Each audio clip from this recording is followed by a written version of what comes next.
नमस्कार. जाणून घेऊयात सोयाबीन मार्केटला सध्या राज्यात काय बाजारभाव आहे, कसे बाजारभाव आहे ते आपण बघणार आहोतच.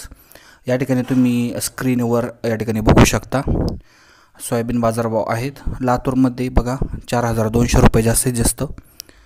परभणीमध्ये बघा 4,300 रुपये मार्केट आहे. नगरमध्ये 4,200 मार्केट आहे. आता हा जो बाजारभाव आहे हा सरासरी बाजारभाव आहे, याची सर्वांनी नोंद घ्यावी.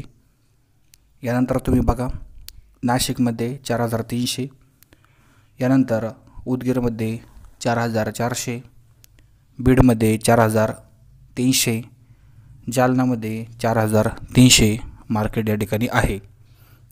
त्याचप्रमाणे छत्रपती संभाजीनगरमध्ये 4,200, पुण्यामध्ये 4,300, धाराशिवमध्ये 4,400. त्याचप्रमाणे बहुतांश बाजार समित्या या रेंजमध्ये सध्या उघडलेल्या आहेत. धन्यवाद सर्वांचे आपण व्हिडिओ बघितल्याबद्दल.